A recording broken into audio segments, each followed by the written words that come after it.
Doctor R के Verma, Pankaj Chaudhary Bharatiya Janata party के प्रदेश अध्यक्ष बना दिए गए हैं।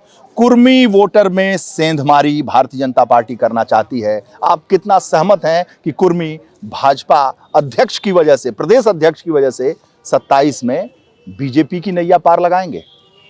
इसके पहले भी कुर्मी भारतीय जनता पार्टी के प्रदेश अध्यक्ष रहे हैं, चाहे वो स्वतंत्र देव सिंह का कार्यकाल आप देख लीजिए। क्या उस समय कुर्मी समाज पर जो अन्याय अत्याचार हो रहा था उस पर कोई लगाम लगी थी क्या?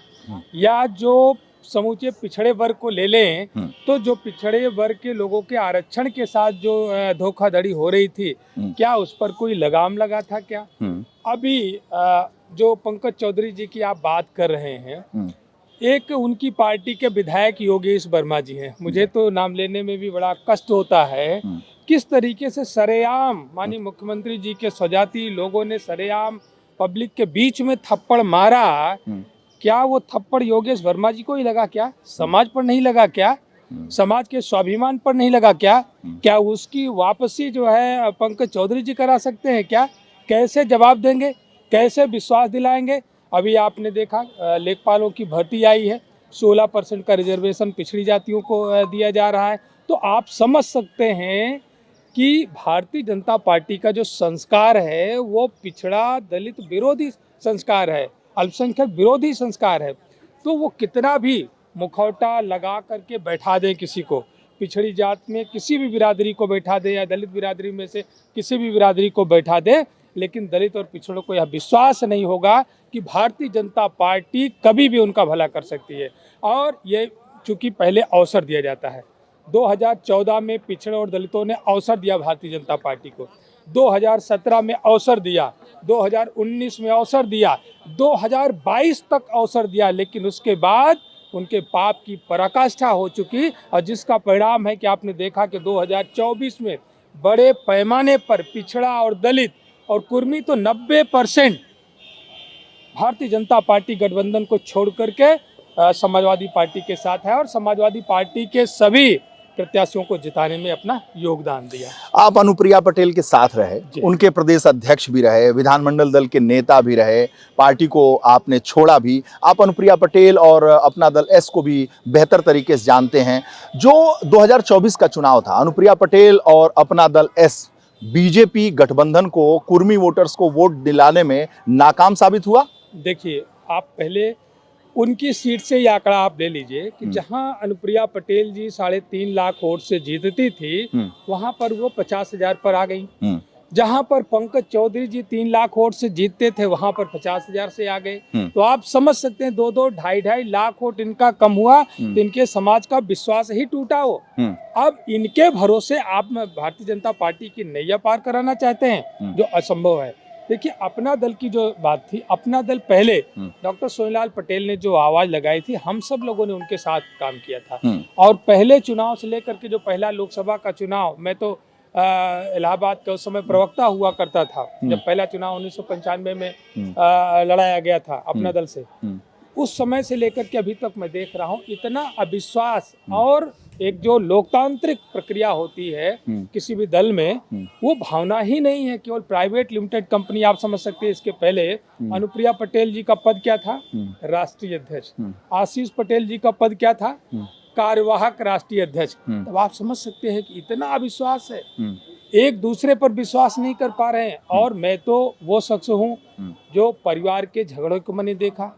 आप खुद समझ सकते हैं कि इतने बड़े पद पर, राजनीति में इतना, समाज में इतना जो है मान प्रतिष्ठा होने के बावजूद भी आप छोटी छोटी बात पर इस हद तक लड़ो कि माँ बेटी के साथ ना रहे, बेटी माँ के साथ ना रहे, बेटी माँ पर विश्वास ना करे, माँ बेटी पर विश्वास ना करे। तो ये जो है, ये कहीं ना कहीं व्यवहार में भी आज जब आया तो समाज ने इस बात को समझ लिया कि अब इनसे भला होने वाला नहीं है, जिसका परिणाम अपना दल एस को कुर्मी समाज ने छोड़ करके समाजवादी पार्टी का रुख किया।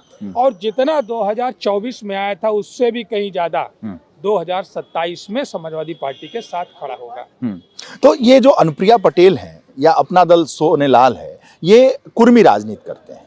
डॉक्टर सोनेलाल पटेल की विरासत को ये आगे बढ़ाते हैं। क्या भारतीय जनता पार्टी अब इनसे थक गई है और इनको ठिकाने लगाना चाहती है, इसलिए पंकज चौधरी को लाया गया है? नहीं, ठिकाने लगाने के बारे में भारतीय जनता पार्टी सोच नहीं सकती है, इसलिए कि उनके पास, उनके जमीन पर भी उनके पास कुछ नहीं है। लेकिन भारतीय जनता पार्टी परेशान इस बात से है कि अपना दल साथ नहीं दे पा रहा, अपना दल से कुछ जो आउटपुट निकलना चाहिए वो नहीं निकल पा रहा है।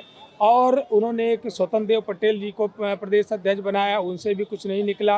भूपेंद्र चौधरी जी को पिछड़ा के नाम पर बनाया, उनसे भी नहीं निकल पा रहा।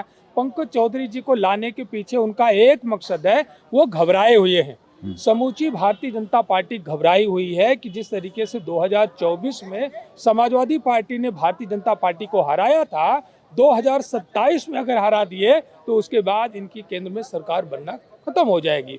तो निश्चित रूप से वो एक इंतजाम कर रहे हैं कि शायद जो है पंकज चौधरी के नाम से शायद कुर्मी वोट कुछ वापस लौटे। अभी पंकज चौधरी जी को पूरे 1 वर्ष 2027 का चुनाव बीत जाएगा, जब उनको प्रदेश के कोने कोने में समाज के भीतर जा करके यह बताना पड़ेगा कि मैं कुर्मी हूँ।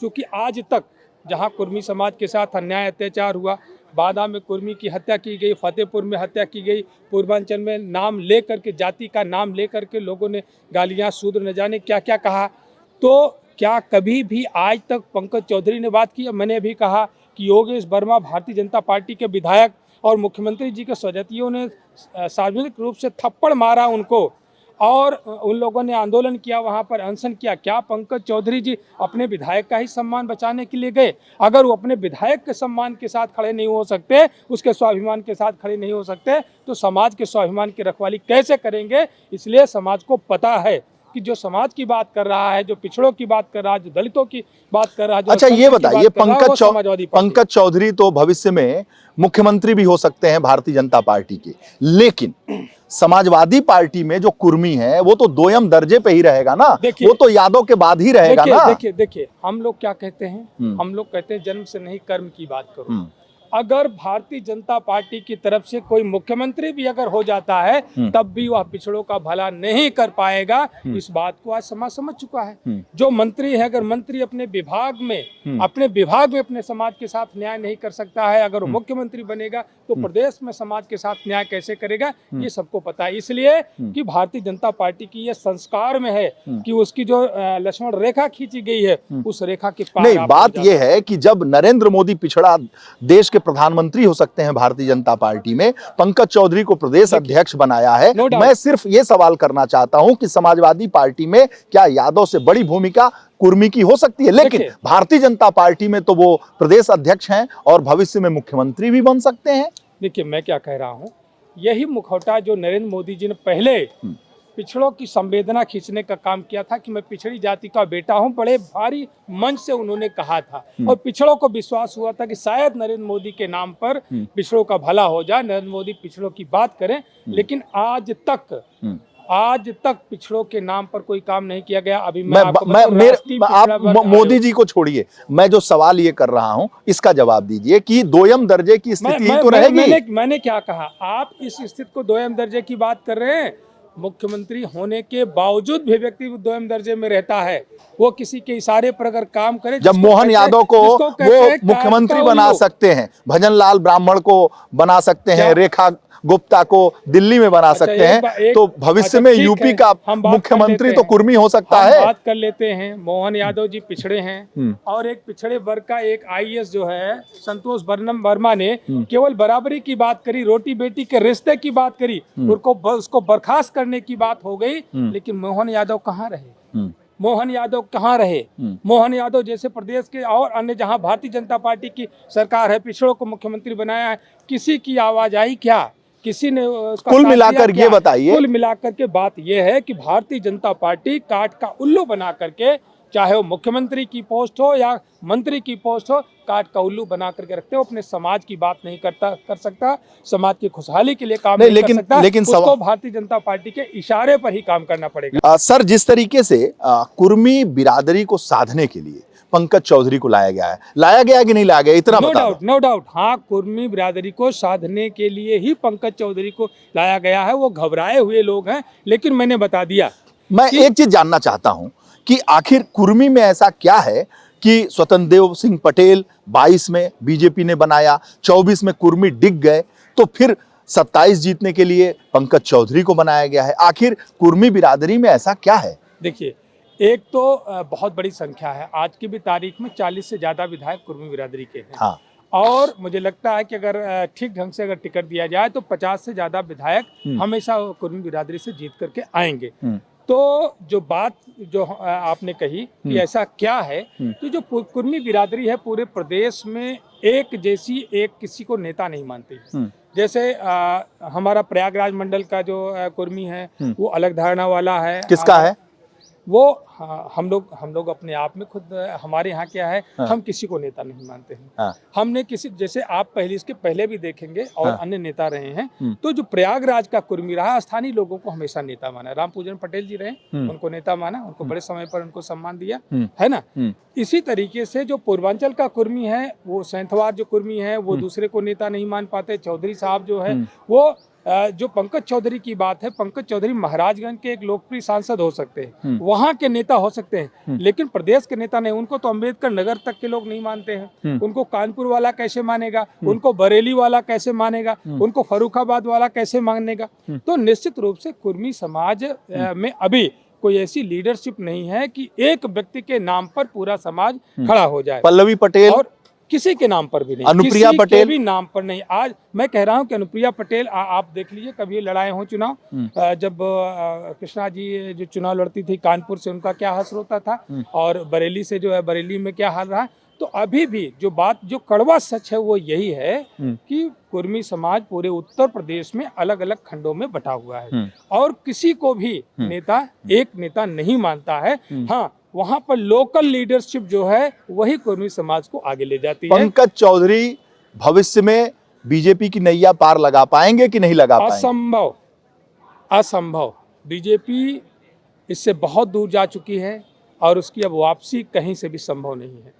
कुर्मी जो 6% है वो यादवों से भी पीछे हैं संख्या में। देखिए, लेकिन इतना इम्पोर्टेंट क्यों है कुर्मी? कुर्मी तो मैं बताऊं, ये 6% भारतीय जनता पार्टी के लोगों ने ही कहा कि लोग जो बहुत ज्यादा बड़ी बात ना करें। अगर 6% हैं तो आज बताइए, उत्तर प्रदेश से जितने भी जो है लोकसभा में सांसद गए हैं, उनकी संख्या आप जानते हैं? 11 सांसद गए। 11 सांसद गए हैं। 80 में से 11 कुर्मी सांसद जा सकता है। और आप कैसे कह सकते हैं? और 7 समाजवादी पार्टी से। हाँ, 7 समाजवादी पार्टी से। तो ये बीजेपी के लोगों ने भ्रम फैलाया कि कुर्मी बहुत लंबी चौड़ी बात ना करे, 6%, 5% में उसे समेट करके रख दो। कुर्मी जो है, ये बात सही है कि 13 से 14% तक है। एक सही आंकड़ा जो मैं बता रहा हूं, नहीं तो आप एक एक जनपद वार आप देख लीजिए कि लगभग 70-80 सीटें ऐसी है जहां पर कुर्मी अपने दम पर जीत सकता है, चुनाव जीत सकता है। तो पंकज चौधरी की जो बात है, पंकज चौधरी जी एक अच्छे सांसद हो सकते हैं, इसमें कोई दो राय नहीं है। जनता ने उन पर भरोसा किया। वो महाराजगंज के नेता हो सकते हैं, लेकिन वो प्रयागराज के, प्रतापगढ़ के, बनारस के नेता नहीं हो सकते हैं, वो बरेली के नेता नहीं हो सकते हैं। इसलिए भारतीय जनता पार्टी ने जिस विश्वास के साथ दांव लगाया है उन पर, उनके मंसूबे पूरे होने वाले नहीं है। ये दिल्ली और लखनऊ की लड़ाई भी है क्या? नहीं, मैं उसको नहीं मानता हूँ। इनकी लड़ाई एक निश्चित सीमा तक चलती है और सत्ता के लिए वो सारी लड़ाई खत्म कर देते हैं। तो उनका अंतिम लड़ाई उनकी सत्ता होती है। अगर सत्ता पर कोई दाग लगना होता है तो सारी लड़ाई खत्म करके एक हो जाएंगे, और नहीं, अगर सत्ता से दूर की लड़ाई लड़ना होगा तो वो लड़ते रहेंगे। तो कुल मिलाकर आपके नजरिए से कुर्मी बिरादरी पर दांव नहीं लग पाएगा। पंकज चौधरी का कुर्मी बिरादरी आपके हिसाब से जैसे 24 में आपके साथ यानी समाजवादियों के साथ रही, वैसे ही 27 में समाजवादियों के साथ रहेगी। बहुत बहुत धन्यवाद आप। Thank you.